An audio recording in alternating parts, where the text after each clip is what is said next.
Assalamualaikum warahmatullahi wabarakatuh. Waalaikumsalam warahmatullahi wabarakatuh. Bismillahirrahmanirrahim. Alhamdulillahi rabbil alamin. Wassalatu wassalamu ala ashrafil anbiya'i wal mursalin wa ala alihi wa ashabihil mujahidin at-tahirin, amma ba'du. Bersabda Rasulullah sallallahu alaihi wasallam, "Iza sarratka hasanatuka wa sa'atka sayyi'atuka fa anta mu'min." Apabila perbuatanmu yang baik menyebabkan engkau bahagia, apabila perbuatanmu yang baik menyebabkan engkau gembira, dan perbuatanmu yang jahat menyebabkan engkau jadi susah, itulah tanda bahwa di hatimu masih ada iman.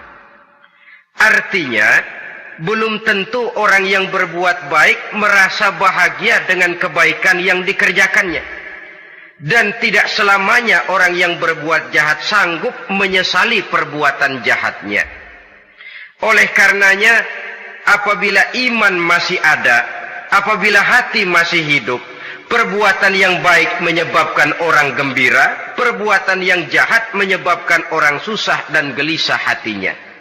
Ini mengandung pelajaran. Sekali kita berbuat baik, jangan sekali-kali menyesali kebaikan itu. Sebaliknya, satu kali kita melakukan kesalahan, hendaknya selalu menyesalinya. Kadang-kadang dalam kehidupan, karena orang tempat kita berbuat baik itu rupanya membalas air susu dengan air tuba, kita lalu menyesali kebaikan. Lahirlah kata-kata, "Nyesal saya nolong dia." Ibarat pepatah katanya, nolong anjing kejepit. Waktu kejepit setengah mati kita tolongin, begitu selesai dia dari kejepitnya, malah kita digigitnya. Saudara hadirin yang saya muliakan, dalam kehidupan sehari-hari barangkali ini kena filsafat yang disebut dorong mobil mogok. Ketika mobil mogok setengah mati kita dorong, begitu mesin hidup ditinggalkannya kita di belakang. Sesungguhnya perbuatan kita yang baik tidak harus disesali, karena disesali atau tidak, toh perbuatan itu sudah kita lakukan. Dan penyesalan atas segala kebaikan hanya akan mengurangi nilai pahala kebaikan itu sendiri. Berbahagialah apabila berbuat baik, walaupun orang yang kita melakukan kebaikan membalasnya dengan kejahatan. Menyesalah apabila berbuat kesalahan, apabila melakukan dosa, karena itu pertanda nilai iman yang masih hidup dalam jiwa kita. Saudara-saudara kaum muslimin yang berbahagia, jadi sungguh pun pahala dan dosa sesuatu yang abstrak, efeknya jelas dia mendatangkan kebahagiaan atau membawa kepada kegelisahan batin di dalam kehidupan manusia. Orang di zaman materialis kurang terangsang berbuat pahala dan terdorong melakukan dosa. Kenapa? Karena pahala tidak kelihatan, dosa tidak nampak. Kalau pahala kelihatan, barangkali nggak kuat kita mikul pahala. Kalau dosa benjol, umpama tiap bikin dosa palanya benjol, barangkali sudah nggak karu-karuan kepala kita. Baik pahala, baik dosa, sesuatu yang tidak nampak oleh pandangan mata zahir, tapi yang punya efek dalam kehidupan ini. Orang yang banyak pahalanya dengan orang yang banyak dosanya, kalau dia berjalan barangkali sulit kita membedakan. Tapi efeknya dalam kehidupan ini jelas adanya. Sesuatu yang bernama pahala kita perlukan, karena hidup tidak berhenti hingga di sini. Sesuatu yang bernama dosa harus kita hindarkan, karena ada kelanjutan sesudah hidup yang sekarang ini. Kehidupan dari satu pertanggungan jawab. Itu sebabnya Imam Ghazali dalam bahasa yang indah sekali berpesan, "Jaddidis safinah fa innal bahra amiq wa khuziz zad fa innas safara ba'id." Perbarui selalu kapalmu, rawat, jaga baik-baik, dandani kapalmu, fa innal bahra amiq, karena sesungguhnya lautan ini sangat dalam. Satu bahasa yang indah dari tamsil terhadap kehidupan. Perbaiki kapalmu karena lautan ini sangat dalam. Artinya, jaga baik-baik hatimu. Pelihara iman dan keyakinanmu, karena hidup ini bagaikan gelombang lautan. Tempo-tempo air tenang, tempo-tempo ombak menggila dan menggunung. Jaga iman baik-baik karena hidup penuh dengan cobaan dan ujian. Itu maksudnya. Wa khuziz zad fa inna safara ba'id. Dan bawa bekal yang banyak karena perjalanan hidup ini sangat panjang. Perjalanan ini sangat jauh. Kita kalau pergi keluar kota tentu saja membawa bekal. Makin jauh kota yang akan kita tuju, makin banyak bekal yang harus kita bawa. Alangkah sengsaranya manusia apabila dia akan pergi ke satu kota yang jauh, modalnya cuma nekat. Bagaimana nanti di sana sajalah. Tidak membawa bekal sebagaimana yang sewajarnya. Hal yang semacam ini senangnya sih belum tentu, keblangsak dan susahnya sudah kebayang. Itu dalam kehidupan di dunia ini. Bagaimana kalau sudah bicara tentang kehidupan yang akan datang? Karena sesungguhnya hidup ini merupakan satu perjalanan yang sangat panjang. Sejak kita tinggal di alam arwah, pada saat jasad belum lagi diciptakan Allah, ruh sudah diciptakannya lebih dahulu. Sampai kemudian kita pindah ke alam rahim, alam kandungan ibu. Untuk kemudian berpindah kepada kehidupan dunia. Dari dunia ini kita pindah ke alam barzakh. Di sana tinggal kita 100 tahun mungkin, 100.000 tahun mungkin, 1 juta tahun mungkin, menunggu saat datangnya kiamat. Lalu dari alam barzakh pindah kita ke alam akhirat. Satu perjalanan yang sangat panjang. Alangkah malangnya, alangkah sengsaranya jika tahu kita begitu panjangnya perjalanan hidup ini, tidak ada bekal yang kita bawa. Artinya kesengsaraan, kesulitan yang bertali-tali sudah jelas akan menimpa kita. Kalau pergi kita keluar kota membawa bekal uang, membawa bekal makanan, apa bekal yang mesti kita bawa? Apabila kita kembali ke alam barzakh, kembali ke alam kubur, berkumpul di padang mahsyar di akhirat nanti, nasi yang mau kita bawa, uang yang mau kita bawa, tentu tidak lagi. Karena kehidupan materialis selesai di atas liang lahat. Bila masuk kita ke liang lahat, disitulah pahala dan dosa memegang peranan yang sangat penting. Maka pada pertemuan malam ini, kita akan bicara tentang pahala dan dosa itu. Saudara-saudara kaum muslimin rahimakumullah. Yang dinamakan pahala, kata Imam Ali Al-Jurjani dalam kitab At-Ta'rifatnya, ma yastahiqqu bihi ar-rahmatu wal maghfiratu minallahi ta'ala. Sesuatu yang pelaksananya berhak untuk mendapat rahmah dan ampunan dari Allah.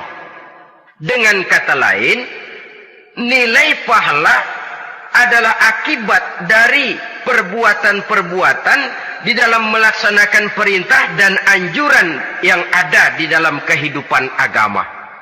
Apabila perintah dan anjuran kita laksanakan, nilai pahala itu lalu datang. Nah, nilai pahala dalam Islam, menurut konsepsi Quran, Allah menjelaskan, man jaa bil hasanati falahu asyru amsalihha.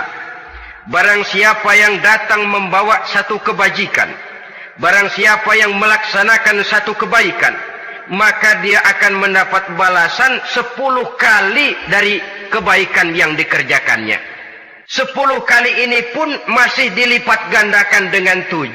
7 ini pun masih dikalikan 100. Dan itu pun masih ditambah dengan pernyataan, wallahu yudha'ifu liman yasha. Allah masih akan melipat gandakan perbuatan baik seseorang yang dikehendakinya. Itulah nikmatnya dalam Islam. Tetapi sebaliknya, wa man jaa'a bisayyi'ati fala yujza illa mislaha. Barang siapa yang melakukan satu kejahatan, dia tidak akan mendapat balasan kecuali sesuai dengan kejahatan yang dikerjakannya. Alangkah rahman dan rahimnya Allah. Orang yang berbuat baik dibalas 10, dikali 7, dikali 100, masih dilipat gandakan pula. Tapi orang yang berbuat jahat tidak akan mendapat balasan kecuali sesuai dengan kejahatan yang dikerjakannya. Ini kan beda dengan sifat kita manusia. Kita ini kadang-kadang kalau dijitak membalasnya mukul. Tapi kalau orang berbuat baik kepada kita, kita enggan untuk berbuat baik kepada orang tadi. Allah tidak mengajarkan begitu. Satu kebaikan berbalas 10. Satu kejahatan berbalas dengan satu kejahatan. Maha Rahman dan Rahim Allah. Bahkan dalam Islam, niat berbuat baik saja mendapat pahala. Sedangkan niat berbuat jahat belum ditulis merupakan satu dosa sampai kejahatan itu dikerjakan oleh orang yang niat tadi. Umpamanya, saudara niat, nanti malam giliran pengajian saya mau hadir di majelis taklim. Pas datang waktu malam, hujan turun sangat lebat. Saudara berhalangan datang ke majelis taklim, saudara sudah mendapat pahala niat. Tapi saudara niat, nanti malam kalau turun hujan, saya mau bongkar rumahnya si fulan, saya mau curi seluruh harta bendanya. Ternyata malam saudara tidak mengerjakan perbuatan itu belum ditulis dosa sampai perbuatan itu benar-benar dikerjakan. Tapi lalu jangan macam-macam, kalau begitu niat aja yang baik biar nggak usah dikerjain. Niat aja pengen ngaji walaupun tidak ada niatan untuk ngaji. Allah lebih tahu tentang apa yang terdetik di dalam hati sanubari kita. Itulah sebabnya sangat dianjurkan orang untuk melakukan segala macam kebajikan. Dan dianjurkan orang menjauhkan segala macam bentuk kejahatan. Karena dia akan berefek melahirkan dosa dan pahala. Dosa dan pahala itulah alat untuk memperoleh kebahagiaan di alam kubur, di padang mahsyar, sampai di akhirat nanti. Di dunia ini mungkin segalanya bisa kita beli dengan yang namanya uang. Keamanan kita bisa menyewa petugas untuk menjaga rumah kita. Kendaraan yang mewah bisa kita beli. Udara yang sejuk bisa kita ciptakan. Siapa banyak uang, dia raja. Mungkin itu di dunia. Tapi bisa apa uang kalau kita sudah masuk ke alam kubur? Bisakah munkar nakir kita sogok? Udah karkir, jangan nanya nih, cepet. Bisakah malaikat azab menyingkir dengan uang semir? Ternyata tidak. Untuk memperoleh kebahagiaan di sana, nilai pahala. Kesengsaraan akan kita dapat kalau kita banyak menumpuk dosa. Oleh karena itu jangan beranggapan, pahala nggak kelihatan, dosa juga nggak kelihatan, biarin saja. Yang tidak kelihatan ini pada waktunya akan memegang peranan yang sangat penting. Tapi tidak cuma untuk menghadapi hidup di situ, kita lalu harus berbuat baik dan meninggalkan yang jahat. Terutama juga di dunia ini. Toh pepatah bilang gajah mati meninggalkan gading, harimau mati meninggalkan belang. Apa yang akan kita tinggalkan setelah kita mati? Kita ingin jasad kita boleh hancur terkubur tanah, tapi nama kita ingin hidup terus, dikenang orang 100, 1000, bahkan 1.000.000 tahun yang akan datang. Ditulis orang dengan tinta emas dalam sejarah, tercatat kita sebagai orang baik-baik. Saudara-saudara kaum muslimin rahimakumullah. Lalu perbuatan apa yang bisa mendatangkan pahala itu? Saudara-saudara, semua perbuatan yang diperintah dan dianjurkan oleh Allah, yang dikerjakan dengan ikhlas hanya untuk mencapai ridho Allah, mendatangkan pahala. Kadang-kadang menurut pendapat kita remeh, tapi nilainya di sisi Allah besar. Itu pahala. Menghitung pahala itu hak prerogatif Allah. Perbuatan yang ringan Allah mau berikan ganjaran yang besar, itu urusan Allah. Misalnya, kata Nabi, la tahkiranna minal ma'rufi syai'an. Jangan kamu menganggap remeh perbuatan baik walaupun kecil. Jangan merasa sulit melakukan perbuatan yang mengandung pahala. Bertemu dengan teman, muka kita cerah, berpahala. menyingkirkan duri di jalanan berpahala, menolong orang yang sesat, memberitahu orang yang bertanya berpahala. Tidak sulit kalau kita mau. Yang diperintah dan dianjurkan oleh agama itu perbuatan yang mengandung nilai-nilai pahala. Masalahnya cuma tinggal mau atau tidak dan dikerjakan dengan ikhlas. Bertemu teman mukanya cerah, pahala. Menyingkirkan duri di jalanan, pahala. Sodakoh, pahala. Tidak berupa perbuatan, bisa berupa ucapan. Misalnya bersolawat, pahala. Bertasbih dan bertahmid, pahala. Kata Nabi, kalimatani khafifatani 'alal lisan, saqilatani fil mizan. Ada dua kalimat yang enteng di lidah tapi berat di timbangan akhirat nanti. Apa itu? Subhanallah walhamdulillah.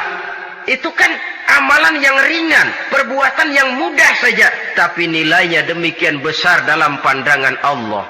Jadi pendeknya, perbuatan yang bernilai pahala adalah perintah dan anjuran agama yang dilaksanakan dengan ikhlas semata-mata untuk mencapai ridho Allah, itu mengandung pahala.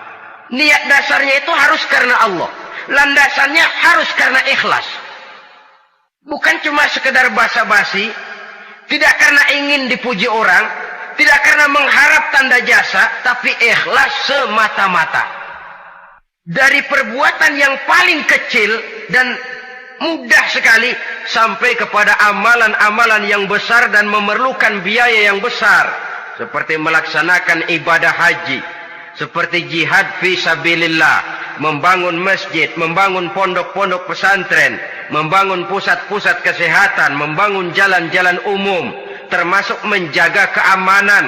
Jangan dikira loh, siskamling umpamanya, menjaga keamanan kampung tidak berpahala. Kalau diniatkan ibadah, menjaga ketenangan warga supaya mereka tekun ibadah, ikhlas karena Allah, itu juga bernilai ibadah. Keluar kita dari rumah, pergi pagi, pulang sore, peras keringat, banting tulang cari nafkah buat menghidupi anak istri kita. Kalau diniatkan ibadah, melaksanakan kewajiban sebagai kepala rumah tangga, membantu orang tua sebagai anak, itu juga perbuatan-perbuatan yang mengandung pahala. Yang terbaik sesuai dengan bidang kehidupan kita. Ada orang yang dinamakan abid, ahli ibadah, pahala yang paling baik bagi dia banyak-banyak tahajud, sembahyang malam, wirid, zikir, tasbih. Ada yang dinamakan orang alim, pahala yang paling baik buat orang macam ini mengajar, menyebarkan ilmu, mendakwahkan Islam. Ada yang disebut wali, pejabat pemerintah, petugas. Amalan pahala yang paling baik buat orang semacam ini melayani masyarakat, bekerja di bidangnya sesuai dengan profesinya. Saudara hadirin yang saya hormati, jadi dengan demikian perbuatan-perbuatan yang mengandung nilai-nilai pahala ini bisa perbuatan yang menurut kita kecil namun punya nilai besar. Apalagi perbuatan besar dengan biaya yang besar, tentu makin besar juga pahala yang disediakan oleh Allah Subhanahu wa ta'ala. Oleh karenanya, kalau kita bercermin dari ayat Quran, hidup ini kesempatan untuk berbuat baik. Huwallazi khalaqal mauta wal hayata liyabluwakum ayyukum ahsanu amala. Dialah Allah, Tuhan yang telah memberikan hidup dan mati kepadamu untuk menguji kamu, siapa di antara kamu yang paling baik amal perbuatannya.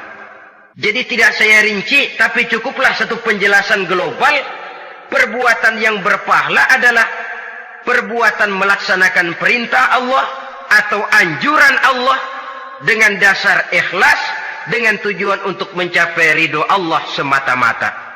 Lalu apa perbuatan yang mengakibatkan dosa itu? Saudara-saudara, dosa lahir akibat melakukan larangan Allah atau mengerjakan yang dicelaknya. Nah, para ulama ada yang membagi dosa itu menjadi dua bagian. Ada dosa-dosa kecil, ada dosa-dosa besar. Tetapi sebenarnya ditinjau dari segi hakikatnya, kalau sudah melakukan satu kesalahan yang mengakibatkan dosa, jangan dilihat besar dan kecilnya, tapi kepada siapa dosa itu kita kerjakan. Sebab kalau dosa kita anggap satu yang kecil, orang akan terangsang untuk mengerjakan yang kecil-kecil saja. Sehingga dengan demikian, yang kecil pun akan menjadi besar kalau ditumpuk-tumpuk. Sedangkan yang besar bisa saja menjadi kecil kalau selalu diiringi dengan permohonan ampun kepada Allah. Itu sebabnya para ulama sufi, orang-orang tasawuf mengatakan, la saghair ma'al istimrar wala kabair ma'al istighfar. Tidak ada dosa yang kecil kalau dikerjakan terus-menerus, dan tidak ada dosa yang besar kalau digempur tiap saat dengan perbuatan istighfar atau memohon ampun kepada Allah Subhanahu wa taala. Cuma saja pada umumnya, karena dosa-dosa kecil itu lebih mudah taubatnya, dan ada janji Nabi, barang siapa yang meninggalkan dosa-dosa besar akan diampuni dosa-dosanya yang kecil-kecil. Oleh karena itu, pada kesempatan ini kita akan juga bicarakan apa saja yang termasuk klasifikasi dosa-dosa besar, dengan harapan kita bisa menjaga diri, menyelamatkan diri, jangan sampai terjatuh ke dalam dosa-dosa yang besar tadi. Tetapi bukan berarti kita harus terangsang melakukan dosa-dosa yang kecil. Ah, biarin kecil ini, tobatnya gampang. Ah, dosa kelas teri. Ah, dosa itu kan tidak kelihatan. Lalu terangsang melakukan perbuatan dosa-dosa, walaupun kecil, kalau berlarut terus-menerus dia akan tumbuh menjadi dosa yang besar. Oleh karenanya, jangan sampai mengundang pengertian kalau kita membicarakan dosa-dosa yang besar, lalu terangsang melakukan dosa-dosa yang kecil. Karena bagaimanapun juga, dosa kecil dan dosa besar sama dalam arti kepada Allah kita melakukan kesalahan. Dan dosa yang kecil pun kalau bertumpuk, dia akan menjadi banyak. Saudara-saudara kaum muslimin rahimakumullah, ada beberapa jenis dosa-dosa besar. Jenis yang pertama, asyirku billah, syirik atau menyekutukan Allah. Dari sekian deretan dosa-dosa besar, syirik ini merupakan bapak moyangnya dosa. Dedengkotnya dosa, itu syirik, menyekutukan Allah. Bahkan dosa yang lain Allah masih mau mengampuni. Tapi kalau sudah syirik, menyekutukan Allah, itu sudah satu dosa yang tidak berampun sama sekali. Oleh karena itu tepat pesan Imam Ghazali tadi. Jadi di safinah fa'inal bahra amik. Jaga iman, pelihara akidah, dandani kapal. Karena hidup ini gelombang lautan sangat dalam, hidup banyak cobaan. Di dalam hidup di zaman sekarang ini, saudara bisa perhatikan, di mana tensi ekonomi tinggi, lapangan kerja sulit, persaingan hidup makin tajam, sifat egois dan individualis tumbuh di mana-mana, rasa solidaritas sosial menurun, sifat gotong royong musnah, orang mudah potong kompas, potong jalan, ingin cepat kaya, ingin cepat naik pangkat, ingin dapat kedudukan. Kadang-kadang akidah pun terjual, akidah pun musnah, jatuh ke jurang syirik pun tidak jadi soal. Itu yang kita khawatirkan. Kalau dosa-dosa yang lain Allah masih mau mengampuni, tapi kalau sudah jatuh kepada syirik, Allah sama sekali tidak akan memberikan ampun. Dalam kaitan dengan ini barangkali tepat sinyalemen Imam Ali itu. Andai kata kemiskinan merupakan satu kepribadian, saya akan membunuhnya lebih dahulu. Artinya memang kemiskinan ini sering mendorong orang kepada jurang kemusyrikan. Tidak tahan menghadapi godaan perut akibat tensi ekonomi yang tinggi, lapangan kerja yang sulit. Iman pun jadilah ditukar dengan 3 liter beras. Akidah pun jadilah dibarter dengan 3 bungkus supermi, dengan pakaian bekas, dengan obat-obatan. Tidak jadi soal baginya mengejar kebahagiaan yang relatif singkat dengan mengorbankan kebahagiaan yang abadi. Persis ibarat pepatah, nyari jarum kampak hilang. Mencari sesuatu yang kecil, yang besar jadi sia-sia. Membela perut, mengorbankan akidah. Na'udzubillah summa na'udzubillah. Saudara-saudara kaum muslimin rahimakumullah. Ini fakta. Ini kenyataan. Dan hal semacam ini tidak bisa diatasi cuma dengan ceramah, simposium, diskusi, seminar. Apalagi Nabi berpesan, solahu ummati bil ilmi wal mal. Umatku hanya bisa menjadi baik akidahnya dengan ilmu dan harta. Itu bahasa Nabi. Kalau bahasa kita sekarang, dengan ekonomi dan pendidikan. Ilmu, pendidikan, ekonomi, harta. Tanpa itu, sangat besar kemungkinan kita bisa menjual akidah terjerumus di lembah kemusyrikan. Maka terutama kepada saudara-saudara saya, muslimin yang terpencil jauh dari kota-kota besar, yang kadang dalam kehidupan seharinya imannya sering digoda oleh supermi, akidahnya sering ditantang oleh pembagian beras, pakaian-pakaian bekas, obat-obatan dan sebagainya. Jaga dan bentengi akidah kita. Lebih baik nyawa berpisah dari badan, asal iman jangan berpisah dari hati. Kepada adik-adik saya para remaja, para pemuda di kota-kota besar, yang iman dan akidahnya sering ditantang dengan minuman-minuman keras, fasilitas-fasilitas yang menghanyutkan, yang secara terarah dan praktis sedikit demi sedikit menggiring kita untuk keluar dari nilai-nilai akidah. Hati-hati, jaga baik-baik, sebab intan paling mahal, mutiara paling berharga, tidak lain nilai iman ini. Tergelincir kita daripadanya, jatuh ke lembah kemusyrikan, jatuh ke satu dosa yang teramat besar, yang Allah tidak akan pernah memberikan ampun lagi. Ini dosa besar yang pertama. Yang kedua, qatlun nafsi illa bilhaq.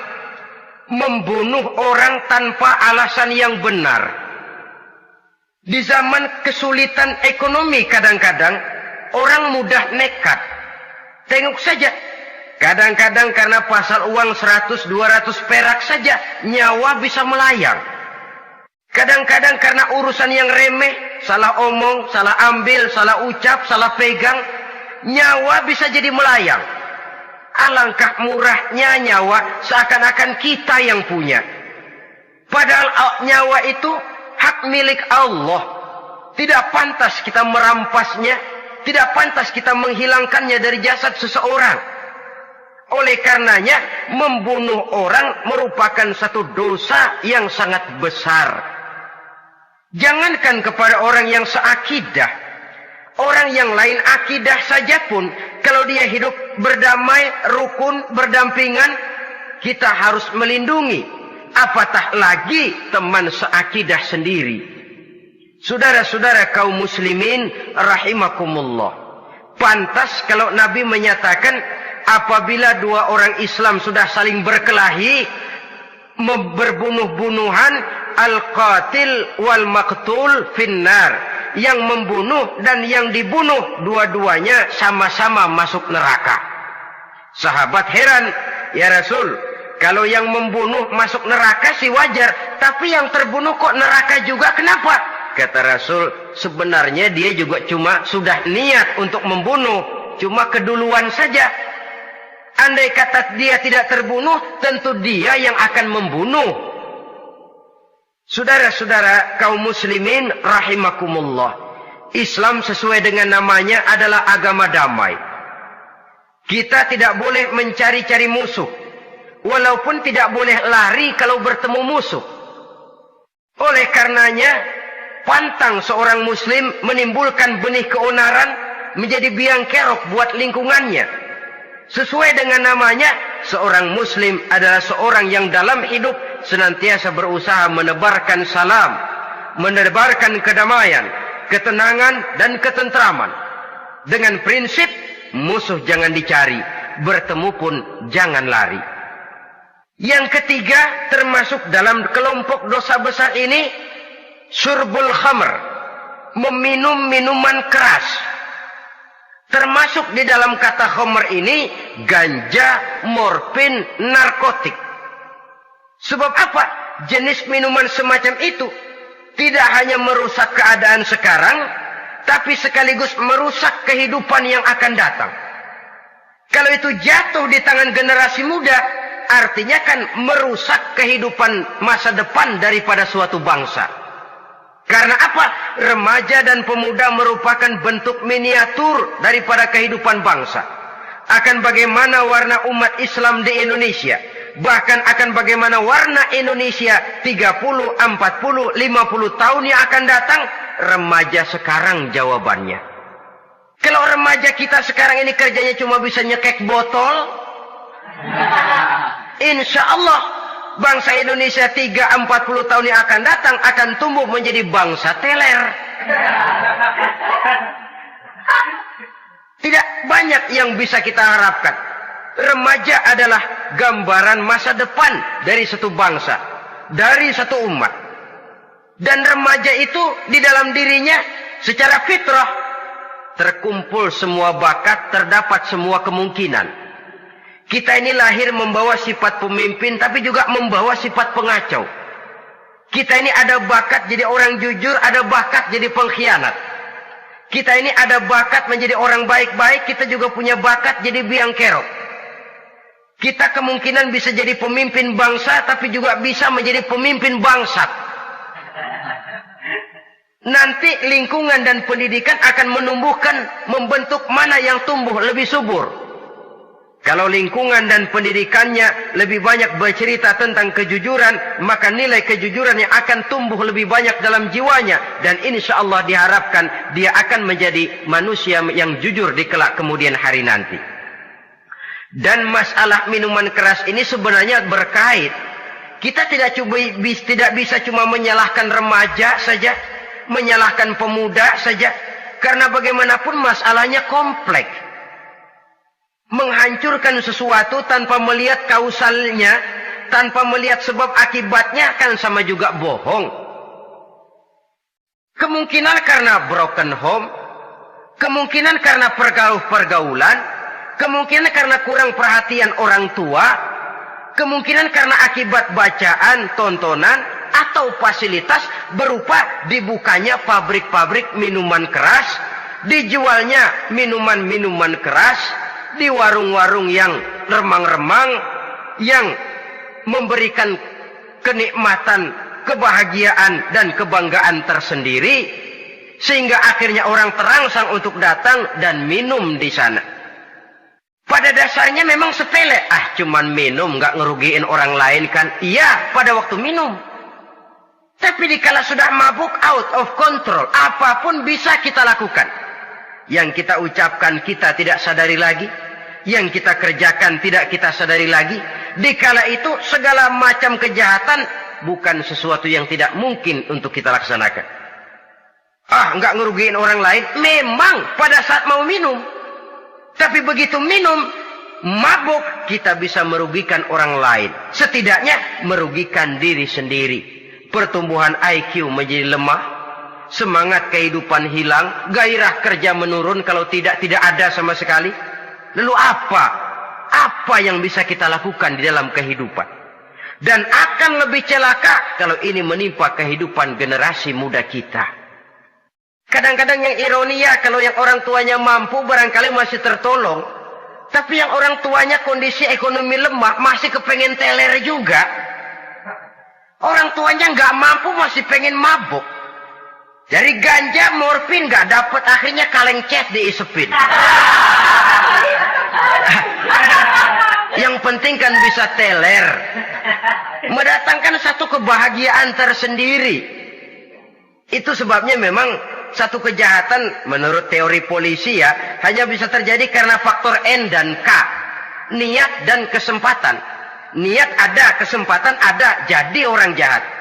Kurang salah satunya, biasanya kejahatan terbendung. Niat ada, kesempatan tidak ada, sulit berbuat jahat. Kesempatan ada, niat tidak ada, tidak mungkin orang jahat. Tapi yang paling dominan sebenarnya niat. Kalau niat sudah kuat, kesempatan bisa dicari. kesempatan bisa diciptakan, biar Hansip nongkrong, ditungguin lengahnya. Iya biarin, jam 11 sampai jam 2, matanya melotot, jam 3 dia mulai ngulet, ngempet. Nah, di saat itu saya masuk ke rumahnya. Kalau niat kuat, kesempatan bisa diciptakan. Dan kalau sudah niat, ini masalah hati. Kalau sudah masalah hati, menyangkut soal moral. Moral artinya sudah masuk kepada kehidupan agama. Saudara-saudara kaum muslimin rahimakumullah. Yang keempat yang termasuk jenis dosa besar, az-zina, perbuatan zina. Di zaman pergaulan bebas dengan prinsip free love, free sex ini, tengok sudah berapa banyak gadis-gadis bergelimpangan jadi korban. Berapa banyak bayi-bayi yang lahir ke dunia tanpa tahu kemana dia mesti memanggil bapak. Apakah deretan jumlah korban ini masih harus bertambah lagi? Paling tidak, biarlah yang sudah jadi korban, tapi jangan bertambah lagi hendaknya. Masing-masing kita berupaya menahan diri. Termasuk dalam kategori zina ini, yang merupakan cabang-cabangnya, liwat, homoseks, lesbian, masturbasi. Bahkan masturbasi itu termasuk jenis zina tangan. Dan itu juga merupakan satu dosa. Di samping dosa juga merusak diri. Karena bagaimanapun juga dia akan mengurangi kemampuan daya pikir seseorang. Maka agama memberikan jalan keluar. Pesan Nabi, ya ma'syara syabab, man istata'a minkumul ba'at falyatazawwaj. Hai para pemuda, kata Nabi, barang siapa di antara kamu yang sudah bisa ba'at, yang sudah mampu ba'at. Ba'at itu artinya memberikan nafkah, baik nafkah zahir maupun nafkah batin. Falyatazawwaj, maka hendaklah dia kawin. Jadi yang maksud ba'at ini ya nafkah zahir, ya nafkah batin. Kita kadang-kadang cuma bisa ngasih nafkah batin saja sudah merasa pokoknya kan saya sanggup untuk kawin, lalu kawin tanpa kehilangan, dengan kehilangan pertimbangan. Saudara-saudara, wa in lam yastati, adapun kalau dia belum mampu, fa alaihi bisyam, hendaknya dia banyak puasa. Fa innahu lahu wija, karena puasa itu akan merupakan benteng jangan sampai orang memperturutkan hawa nafsunya. Andai kata puasa belum hobi, banyaklah olahraga para pemuda, para remaja. Karena dengan olahraga, pemikiran untuk memperturutkan hawa nafsu agak sedikit terkendali dan energi tersalurkan dalam bentuk yang positif. Pendeknya kreatif, banyak kegiatan. Ini pesan Imam Syafi'i tepat itu. Kata beliau, inni ra'aitu wuqufal ma'i yufsiduh, insala toba wa illam yajri lam yatib. Aku melihat air kalau diam rusak, tapi kalau dia mengalir jernih. Air kalau ngendap, nggak ngalir, nyamuk nyarang di situ, bisa jadi sumber penyakit. Manusia hidup begitu.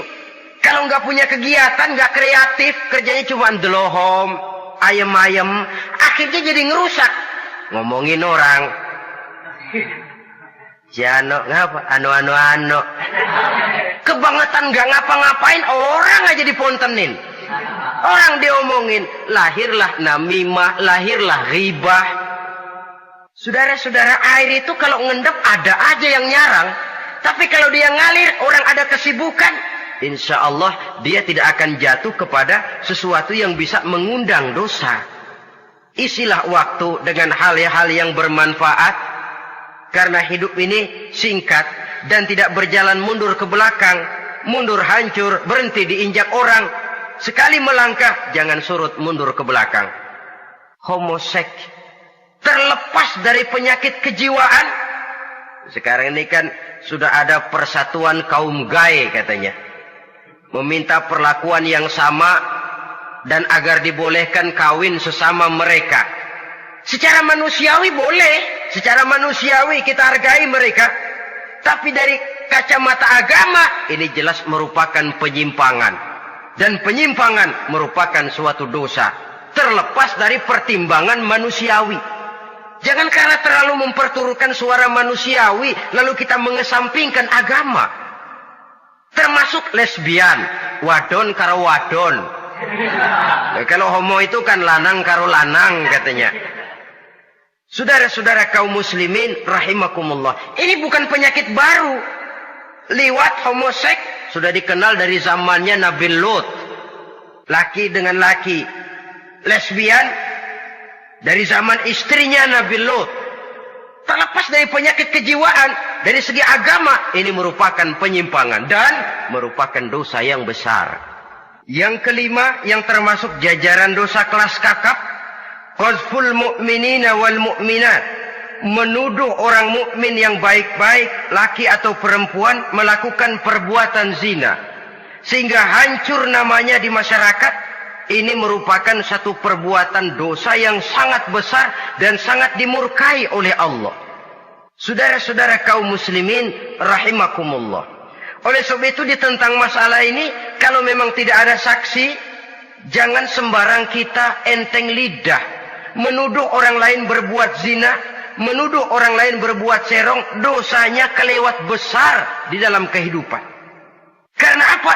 Mencari harga diri itu berat, memelihara kehormatan diri jauh lebih berat.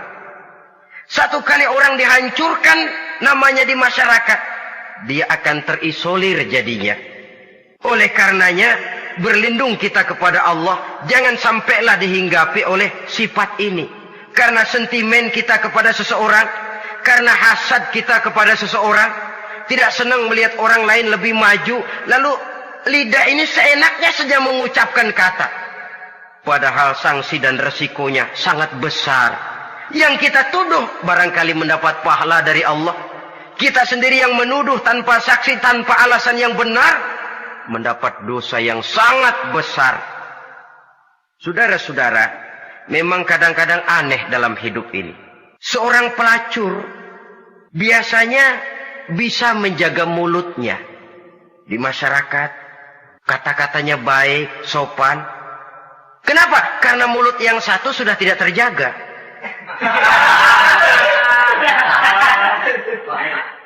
Kita kadang-kadang kehormatan bisa kita jaga, tapi mulut tidak terkontrol. Ngomong saenake dewe, bikin orang mangkel, kesal, fitnah sana, fitnah sini, menghancurkan nama baik orang, ngomongin yang macam-macam. Bagai-bagai macamlah caranya. Saudara-saudara kaum muslimin yang berbahagia. Jadi dengan demikian, menuduh orang lain berbuat zina, sedangkan orang itu tidak pernah melakukannya, ini termasuk satu dosa yang sangat besar di dalam kehidupan ini. Yang keenam, al-'aqu bil walidain, durhaka kepada ibu bapak.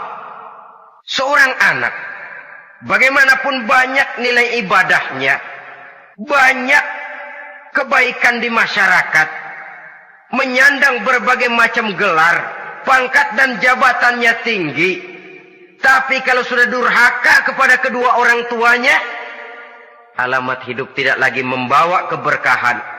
Dan itu dosa yang sangat besar. Sampai Nabi sabdakan, ridho Allah ada di dalam keridhaan ibu bapak. Murka Allah pun ada di dalam kemurkaan ibu dan bapak. Walaupun belum tentu setiap kita orang tua, tapi yang jelas setiap kita adalah anak. Dan setiap anak punya ibu dan bapak. Jangan sampai kacang lupa kepada kulitnya. Saudara-saudara kaum muslimin rahimakumullah, durhaka kepada ibu bapak merupakan perbuatan yang sangat dimurkai oleh Allah. Apalagi ibu yang telah melahirkan kita, bahkan mengandung kita. Begitu juga bapak yang telah berusaha peras keringat banting tulang untuk mengasuh membesarkan kita. Tidak ada perbuatan baik yang kita lakukan untuk bisa menebus kebaikan daripada ibu dan bapak kita. Setidaknya kalau belum bisa berbuat baik kepadanya, kepada keduanya, janganlah menyakiti hati keduanya. Itu saja dulu yang harus dijaga. Kadang-kadang sudah berbuat baik enggak, nyakitin melulu. Sudah nyenangin belum bisa, saban sehari nyakitin saja. Padahal kedua orang tua itu doanya manjur, sebagaimana sumpahnya juga bisa jadi kenyataan. Dan sering bahkan menjadi kenyataan. Sampai ibu bapak sudah wafat, sudah meninggal sekalipun, Kewajiban berbakti masih harus terus dilakukan oleh seorang anak. Lalu yang ketujuh, at-tawalli yaumaz zahfi, berpaling pada hari pertempuran.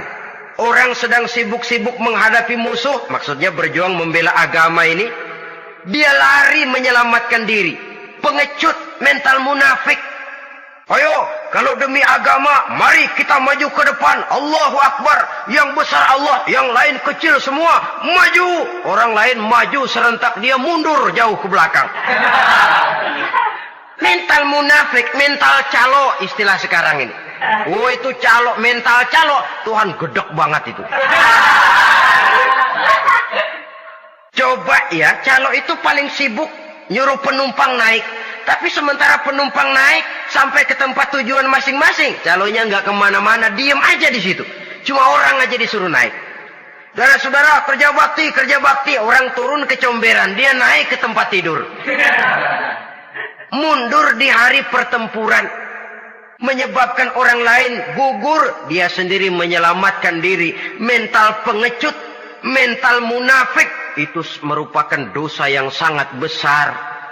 Saudara-saudara kaum muslimin rahimakumullah. Itu sebabnya agama itu memerlukan keberanian. Memang, tapi bukan keberanian yang tanpa perhitungan. Sebab berani tanpa berhitung namanya berani babi. Kita berani kalau benar, kita harus takut kalau salah. Jangan dibalik. Salah berani, nekat namanya. Benar takut, pengecut namanya. Orang yang pengecut adalah orang yang takut membela kebenaran. Orang yang nekat sesungguhnya udah salah nggak malu lagi. Udah salah nekat lagi. Merasa rugi berbuat kebaikan, puas kalau berbuat kejahatan. Padahal Nabi pesan, siapa yang berbuat dosa sambil tertawa, nanti dia akan masuk neraka sambil menangis. Karena itu dipesan pula di dunia ini, sering-seringlah mencuci mukamu dengan air mata taubat. Cuci lidahmu dengan zikir kepada Allah. Bersihkan hatimu dengan air ikhlas.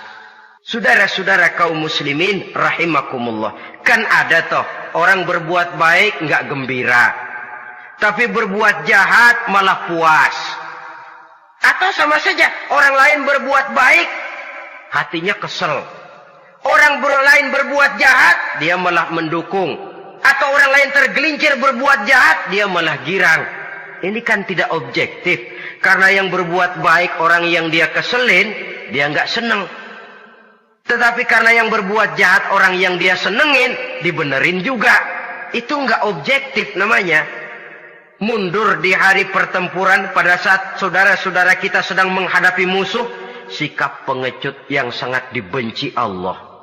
Yang kedelapan, termasuk kelompok dosa besar, aklu malil yatim, makan harta anak yatim. Kadang-kadang ada orang mengeksploitir loh nasib anak-anak yatim. Karena biasanya para dermawan peka kalau mendengar nasib yatim, memberikan santunan. Si yatim belum makan, yang ngurusin udah pada kenyang. Mengeksploitir, memakan harta anak yatim termasuk dosa yang sangat besar. Sehingga Nabi pesan, ana wa kafilul yatim kahataini yaumal qiyamah. Aku dan orang yang menyantuni anak yatim seperti dua jari ini di hari kiamat. Rumah yang paling dimuliakan Allah adalah rumah yang di dalamnya ada anak yatim yang hidupnya dihormati. Hidupnya disantuni, keperluannya dicukupi. Maaf saja, tahap kita menyantuni anak yatim ini baru tahap setahun sekali. Kalau Muharram kita agungkanlah, kita besarkan. Lebaran yatim katanya. Kita kumpulkan dana, kita usap kepala yatim, kita kumpulkan beras. Kita bagikan hari itu. Perkara bulan depan kelaparan, kita tutup kuping.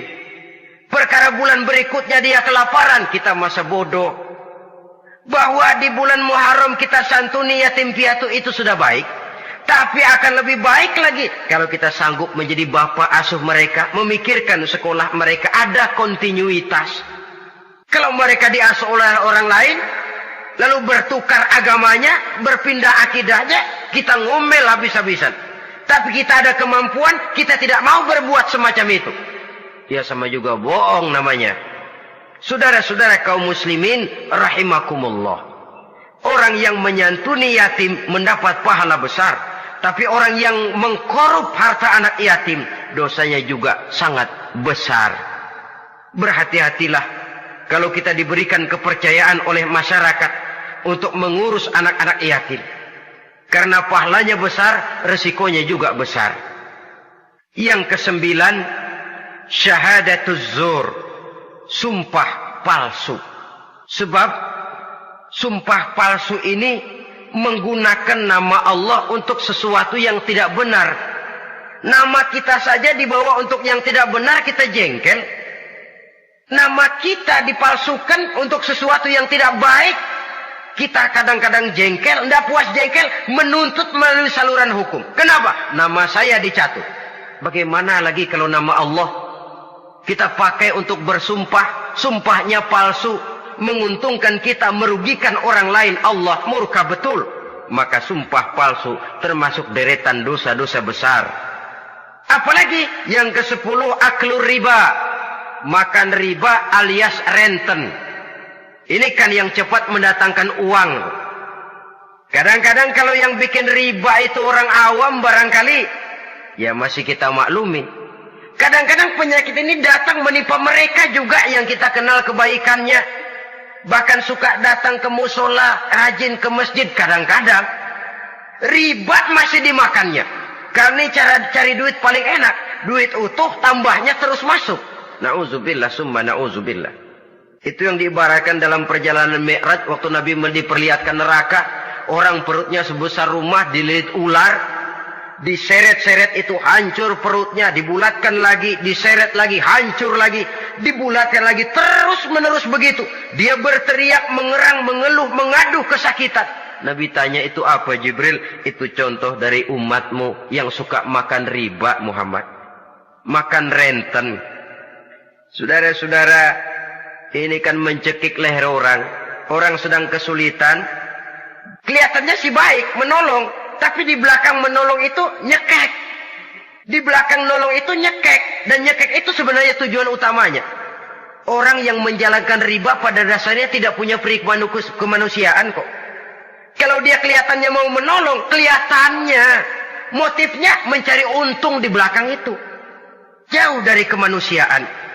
Yang ke-11, saudara-saudara, termasuk jajaran dosa besar itu qat'ur rahim, memutuskan silaturahmi. Marah, hobi sama marah. Kalau 3 hari nggak marahan sama orang, ngebet palanya. Selalu nyari gara-gara. Kalau udah marah berlaku perpanjangan waktu. Tahun, 2 tahun, kadang-kadang seumur hidup. Saudara hadirin yang saya muliakan. Apalagi mengurangi timbangan termasuk kelas dosa besar. Makan suap termasuk dosa besar. Semir menyemir dosa besar. Apalagi bunuh diri. Bunuh diri dosa besar. Kadang-kadang karena sulit nekat. Daripada hidup susah mendingan mati sekali.